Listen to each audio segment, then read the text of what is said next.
はい、今回ですねクーペモデルということもありまして豪華です。めちゃくちゃ豪華です。大人気の AMG パッケージが標準となってるんですね。このラインの美しさに本当に心を奪われました。めっちゃ広い。ちょっとびっくりしちゃった。 MBUX 自体が第3世代に進化して最新世代になったっていうのもやっぱ大きなニュースです。乗っちゃえば意外と膝前がありますね。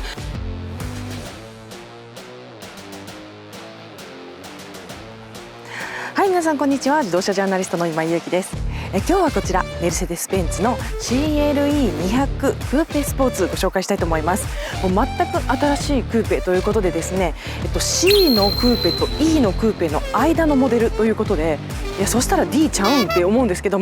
E っていうね上のクラスの名前がつきました。というわけでですね、クーペね C からなくなって寂しいな、 E からなくなって寂しいなと思ってた方すごいいいのでこちらご紹介してまいりたいと思います。まずは内外装と使い勝手、そしてこの次の動画で試乗をお届けしていきたいと思いますので、皆さんぜひ最後までご覧ください。それでは今日もチャンネル登録と高評価で応援してください。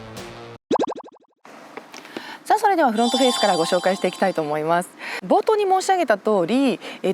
クラスと C クラスのいいところをハイブリッドさせてできたモデルということで、やっぱりね上のクラスの名前がついてるとE のクーペっていう感じもしてすごくやっぱりイメージもいいですよね。さあというわけでかなり戦略的なクーペなんですけれども、顔もすっごいかっこいいです。はい、やはりグリル気になると思います。これね少しA の形にですね上が狭まってて下が広がっているというですね A シェイプのグリルを採用してるんですけれども、この A の形の中に3ポイントスターがたくさん散りばめている。やはりですね最近のメルセデスこのグリルよく使いますけれども、やっぱりかっこいいなっていう感じがします。はい、こんな感じで星星星星星星星星星星星星みたいなね、運気上がりそうですよね。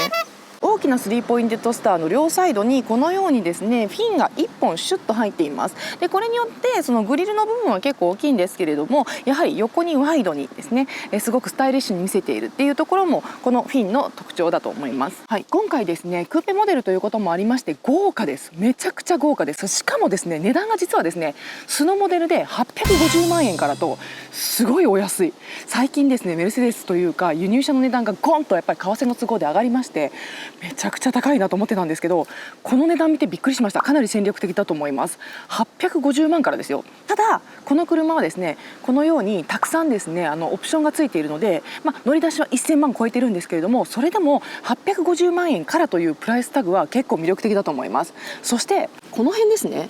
あとサイドビューとかでも特徴があるので追ってお話ししていきたいんですけれども、実はですね AMG パッケージが大人気の AMG パッケージがこの CLE クーペは標準となっているんですね。なので見た目もめちゃくちゃかっこいいです。でこの AMG パッケージエアロが普通に入っているのでこの辺もめちゃくちゃかっこいいんですよね。でこれよく見るともちろんこの奥には穴が開いていて、タイヤの方に冷却もしくはですねそのエアロで整流をするためにここ向こうまでつながっているんですけれども、ここですよ。はい、エアロフィン形状になっていて、しかも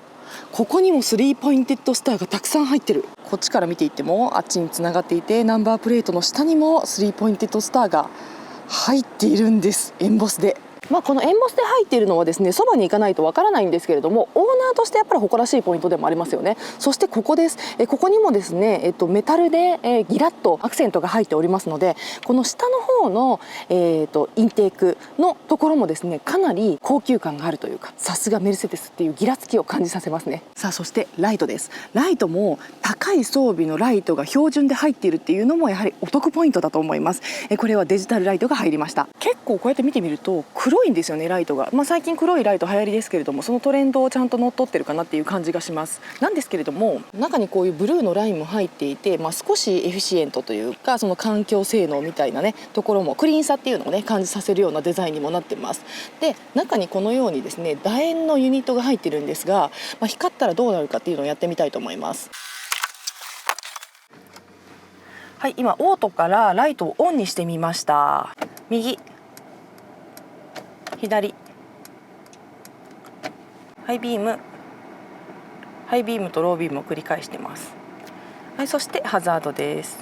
楕円のユニットもねしっかり光るんですよね。その上に細くて長いターンランプが入るという感じになっているので、すごく端正で繊細に見えますよね。さあそしてですね、やはりこのフロントの存在感をすごくアピールしているのがこの長いボンネットだと思うんですけれども、ボンネットにも中に実は2リッターのエンジンしか入っていないんですが、中に大きなエンジンが入ってるよって思わせそうな、中からこうプッとね膨らませたようなすごく特徴的なラインが入ってるんです。それはですね、実はこのラインから見てもらえると分かるかなと思うんですけど、すごくこうぷっくりした感じに見えませんか？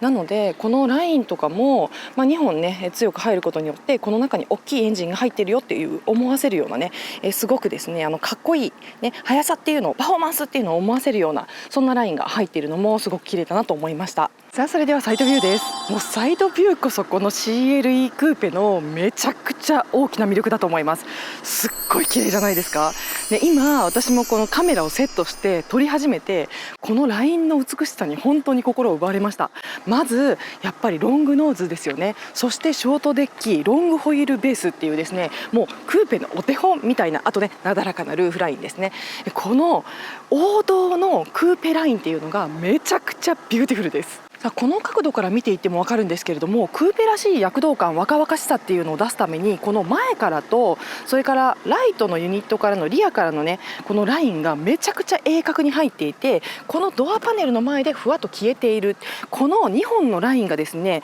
こう垂直に入っていることによってすごく接地感っていうのを感じさせるんですよね。このラインがすっごい鋭く入っているので、前のライトからのこの鋭さね、このラインだけでですね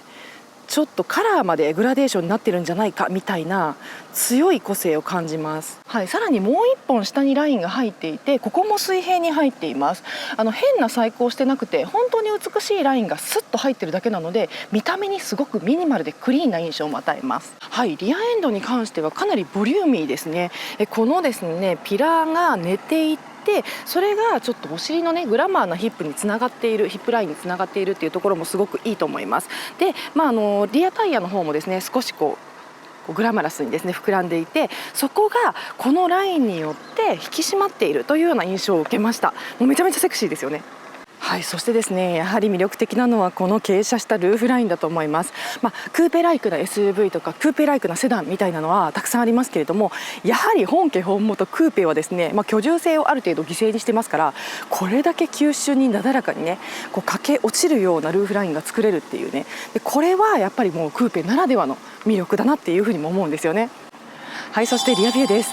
リアビューがまたすごく特徴的。これはやっぱりサイドのエレガントさに対してすごくスポーティーさっていうことを感じさせるような部分があると思います。その一つやっぱりライトですよね。はい、コンビライトのユニット自体は左右に分かれていて、ここはですね黒いパネルで覆われているだけになっています。ただこの黒い部分とライトのところがまたこのね赤いライトの部分もかなりちょっとブラックっぽい感じの装飾になってますので、ここも若々しくてまたトレンドっていう感じもしますけれども、ここが黒いことによって少しこの黒のパネルとの親和性が高いというか、こう連続性っていうのをすごく感じさせるんですよね。そしてユニット、大きなチューブが使われています。光らせてみます。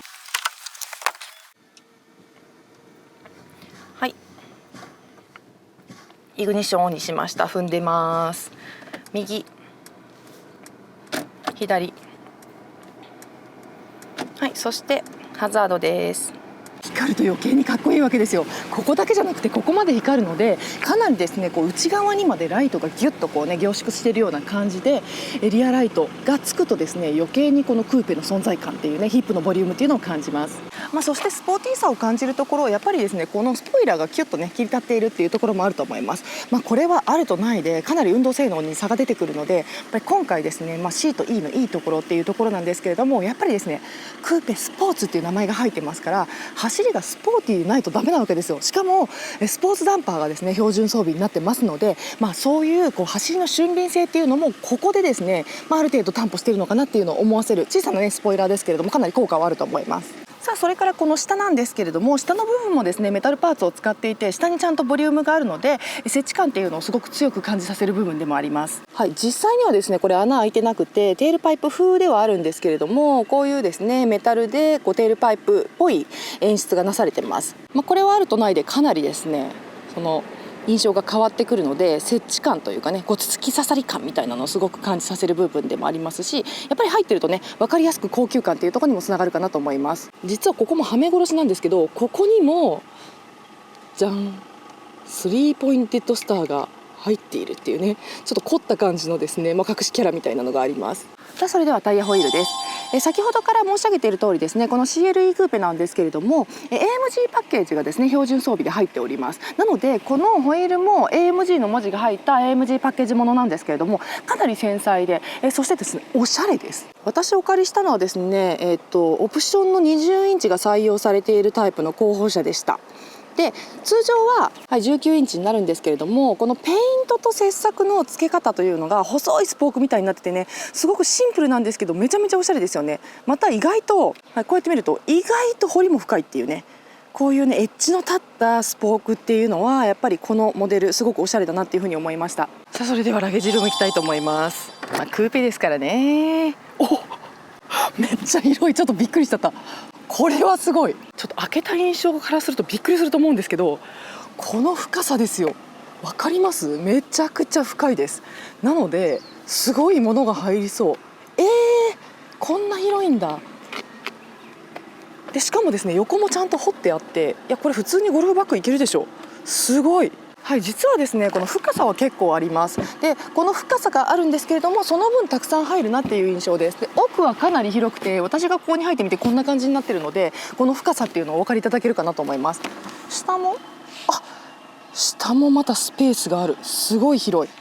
こんな感じですよ。ほら下にも普通にスペースがある。そしてめちゃめちゃ深い。すごい。これはちょっと想像以上でした。しかももちろんですね、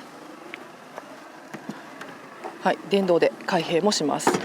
すごい。さあそれでは注目のインテリアいきたいと思います。やっぱねクーペといえばインテリアですよね。さあじゃん。めっちゃ綺麗ですよ。何ですかこれ。もちろん黒いバージョンもあるんですけれども、今回ですね内装4色のパターンから選べるということで、私が選ばせていただいたのはこの赤のバージョンでしたね。4色あると、てか赤が入るとねちょっとデジーノっぽくてかっこいいですよね。でこのドアもやっぱり凝ってて、ここにねライン1個入れてあるとか、もうこれだけですごくお金かかってるなっていうのを感じさせますよね。で、この辺にはですねシートのユニットがあって、それからブルメスターのツイーターが入ってます。そしてこの辺がドアノブで、ここもね黒いピアノブラックと、それから艶消しのメタルを使ってあってすごくおしゃれです。で窓のユニットのところもちょっと彫りがあるようなね、こういう柄が入ってるんですけれども、ここもこのツイーターと合っててめちゃくちゃおしゃれに感じます。そしてここでですねラゲージを開けることもできます。そしてこんな感じなんですけれども、めちゃくちゃおしゃれじゃないですか。すごいですよね。そしてこれ分かります？これメルセデスのクーペ全部そうなんですけれども、このドアを開けるとこんな風にシートベルトのガイドみたいなのが出てきて、やっぱクーペってドアが大きいですので、シートベルトするのをちょっとね後ろに手を回さなければいけないじゃないですか。でこれを肩元まで持ってきてくれるっていうね、これは結構ねメルセデスのクーペは全部この機能がついていて、かなり、気が利いてるなっていうのを思います。さあそれではですね乗ってみましょう。もうドアの閉め音からしてもういいですよね。やっぱその辺はさすがメルセデスという感じがします。さあという感じでですね非常におしゃれです。この辺はですね、C クラスというよりはやっぱり CLE という名前がついたなっていうことをすごく強く思わせる、かなりね上質な内装になりました。それではスターターいきますね。でスターターここです。さあという感じでですね、最近のメルセデスの、最新インターフェースが入りました。でこれがですねMBUX といって、このナビ関係のことをその総称で呼んでるんですが、この MBUX 自体が第3世代に進化して、最新世代になったっていうのもやっぱ大きなニュースです。でこれは今広報車なので、すごく簡易的なパスワードを入れましたけれども、ここに指紋認証がついてて、これでドライバーを認識することも可能です。ほら設定しますかって、私の車じゃないのでいいえしますけれども、指紋を認証して、自分のプロファイルを入れておくことができる。それによって例えばシートポジションとか好みの気温とか、あとねこの連動してるんですけど、電動ミラーのこの連動、自分のあったところにミラー合わせるみたいなこともここのメモリー機能でできるので、すごくその辺もですね利便性が高いですね。でここのねシートメモリーもあるんですけど、123とかなんですけど、それね一発でこの指紋で入ればすごくいいですよね。はい、という感じでですね、11.9 とそれから 12.3 インチの、ディスプレイが、こことここに入っているということで、かなり大きいですが、これがすごいんですけど、何にもこのボンネットと干渉しないのですごく見やすい。このドラポジの付け方、ドライバビリティのその演出の上手さっていうのはやっぱりメルセデスのねすごく優位性の高い部分でもあります。はい、それからちょっと内装の方もですね AMG パッケージが入っているのでいろいろゴージャスです。まずこのステアリングホイールがこの3つのね、スポークなんですけど、それぞれがツインになっているっていう感じで機能が振り分けられてすっごい使いやすい。もうこれはもう声を大にして言いたいんですけども、こっちがこれねでこっちがこれのコマンドができる、振り分けられているのですごい直感的に操作しやすいんですよね。だから例えばここホームに押せばこんな感じでいろいろと、これも静電式なんですけど、こういう感じでねこう触るとくるくるくるって変わっていく。作動しませんでした。今ちょっと音声認識が動いちゃいましたけど、でこれをピョンって上に上げると、この上にですねちょっと見えにくいんですけどヘッドアップディスプレイがあって、それの操作がこういう風にできます。で例えば本当にシンプルに速度だけにしたいとかいうのもできるし、あとこのスポーティーだと回転数がここに表示されたりとかして、全然見えないですね。全然見えないかな、ちょっと見えてるかな、この辺にね映ってるんですけれども、こんな感じでちょっとやってみる？見えるかな？見えないですね。全然見えないですねそんな感じで、実は映ってます。ちょっと映ってるかな、軽くこんな感じで、映ってますそんな感じで、ここでヘッドアップディスプレイもできるし、そしてそもそものヘッドアップディスプレイのオンオフもここでできるっていう感じなんですね。そして、もちろん下に下げたらこのメータークラスターの中の動いちゃったメータークラスターの中の表示もできます。でこれはADAS もね最新世代に進化していて、アシストもすごく信頼性の高いものになったので、こういうふうにアシストだけの画面にすることもできます。ともかくこっちでこれっていうのがすごい分かりやすいんですよね。で、こっちはその ADAS のセットですね。そしてこっちになると、もちろんですねでっかいこの縦型パネルももちろん全部タッチスクリーンに対応してるんですけれども、ここでもねある程度というかほぼ全てのことができます。で、第3世代の MBUX になったことによってこのアプリの表示が少し変わってます。でこの辺は今後 MBOS って言ってメルセデス・ベンツのオウンド OS に変わっていくので、ここもちょっとね世代によって今後大きな変化が出てくるのではないかと思われるところなんですけど、第3世代はこんな感じでアプリっぽくなってます。でこういうふうに手でねこういうことをすることもできるんですけれども、ここでももうほとんど同じことが、できてくるので、こんな感じでねできてくるので、ドライバーがシートから背中を起こさなくてもある程度のねことはできてしまうというような感じになっておりますので、すごく使いやすいのは使いやすいです。そして、ショートカットも結構大きく入っているので、上に置かれたこのパネルによって例えば、どこに行きますかとかいうのもパッて拡大することもできますし、また、こんな風にこうやると局を変えたりとかもできるし、でデバイスの接続っていうのもこんな感じで、誰小さじ1杯ってなんか誰かのねこれ候補者なんでいろんな人がつなげてそのままになってるんですけども、こんな感じでみんなこれにつなげて積極的に使っているのが分かると思います。自動車メディアをねこれは本当によく使っていて、オーナーさんもたくさん使っている機能だと思うんですけども、この中も使いやすくなったっていうのはすごくポイントですね。すんごいミニマルです。やっぱりメルセデス・ベンツはシフトのレバーがここについているので、そもそもこの辺がミニマルなんですけれども、さらにですねナビがこの大きなねインターフェースに集約されたことによって、ナビというかそのいろんな機能がねここに集約されたことによって、この辺ももう全然何にもなくなっちゃいました。でここを開けるとドリンクホルダーがあるというような感じで、奥に非接触充電、それからここに USB の C もあるっていう感じでね、すごく使いやすいしミニマルです。でここを押すとパカッとバタフライ式に開くんですが、この中にもですねタイプ C が2個入っていて、すごくですねガジェットコンシャスだなっていうふうにも思います。そしてねえ、シートめっちゃ綺麗ですよね。このスポーツシートが入ってます。クーペですので、こういうねドラマチックなシートが入っているとうわーって思いますよね。でこの縦のねこのちょっとらっきょうみたいな言い方らっきょうみたいな感じのデザインのなんだろう、チューリップとか言った方がいいかな。ちょっとお花みたいなね感じですよね。球根とかお花みたいなのを思わせるようなかなりですね有機的なデザインのシートが入っています。さあそしてですねこの辺もそうなんですけれども、この辺も MG ラインだからかなと思いますが、千葉ロッテのビジターユニフォームみたいなね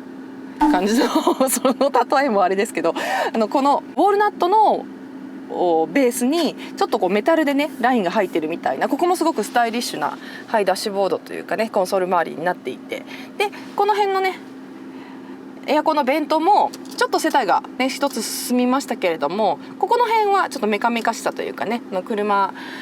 好きをちょっとうって思わせるようなまあちょっとタービンみたいなねターボのタービンみたいな形をしている飛行機のねエンジンとかを模しているみたいな話をされてましたけれども、そういうのが入っています。さあそしてやはりですねここの辺もやっぱりクーペらしいところかなって思うんですけれども、これもねすごいエレガントなんですけど、こうやってスッて撫でるとはいこんな感じでガラスルーフになります。このねルーフのライトがあるところが結構ですねシュリンクされてたので絶対開かないわと思ったら綺麗に開きましたね。すごいさすがという感じでですね、このオープンクローズの機構もこういう感じですごくエレガントに触れるっていうようなイメージなんですね。でここ自体がピアノブラックになっているので、ここもすごく触る、特にね屋根開けたい人とか触る人はここが綺麗だとやっぱり高級車だなっていうことを感じさせるんじゃないでしょうか。さあそれではですねこのままリアシートいきたいと思いますが、ここです。これを引っ張るとなんか半自動みたいになってるんですよね。ちょっとこれは難しいな。これちょっとこれを引っ張って前にやると自動で前に行くみたいな、で後ろにやるとこうやると後ろに行くみたいな感じか、ねこのなんていうかねイージーエントリーみたいになってますね。でこれを引いて前にやると途中からは自動で前に出てくれるみたいな感じです。さあそれではですねエントリーしたいと思いますが、後ろのシートもですね2座独立になっていて、キャプテンシートみたいになっていてすっごいおしゃれです。めちゃくちゃ綺麗ですね。なんですけどこんな感じ、ちょっと乗ってみますね。さあそもそもですねちょっと乗り込みからこんな感じなんですけれども、やはりクーペなので、この辺は、後部座席の居住性をめちゃめちゃね求めて買う人はいないと思いますけれども、乗り込みはそれなりにちょっとタフですが、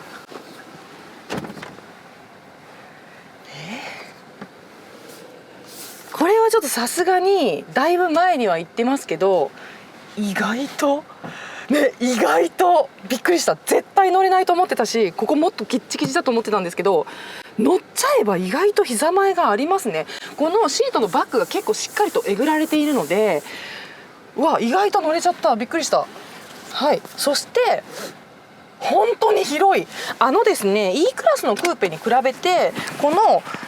リア席のショルダーのところ、これが 45mm だったかな、片側 45mm とか拡大されてるんですよね。 45mm って結構な大きさだと思うんですけれども、それによって肩がスポッと入るので結構しっかりと広いです。びっくり。この上もね頭上ももうちょっと背が高い人だったらあれですけど、私だとまだ余裕があるなっていう感じがします。ですからお子さんとかだと全然余裕なんじゃないですかね。でさらにこのシートが割とスポーツシートみたいにちゃんとですねサイドサポートが立った形になったのでスポッて収まるんですよね。これはちょっとねリアシートをおろそかにしがちなアジア系のメーカーは見習わなければいけないんじゃないかな。すごい居心地いいですよ。びっくりした。これならいけるかも。4人でお出かけいけるかも普通に。でしかもここの窓も小さいんですけどちょうど目線のところにあるのでめちゃくちゃキチキチ、めちゃくちゃ圧迫感みたいな感じがしない。何よりやっぱりここが広いからですね。このショルダーのところが広いので本当にゆったり乗れる。これは5座にしなかったっていうその4座っていうね割り切りの成果なのかもしれません。でここにもちゃんとねドリンクホルダーがあって非常にいい、使いやすいです。驚きました。びっくり。はい、というわけで今日はこちらメルセデス・ベンツの CLE200 クーペスポーツご紹介してまいりました。いかがだったでしょうか。いいサイズです。運転しててもすごい良かったです。で、どこがいいのかっていうのをね、次の動画でお話ししていきますので、ぜひですね、試乗動画もご期待ください。今日も最後までご覧いただきましてありがとうございました。チャンネル登録と高評価ぜひぜひよろしくお願いします。自動車ジャーナリストの今井優樹でした。バイバイ。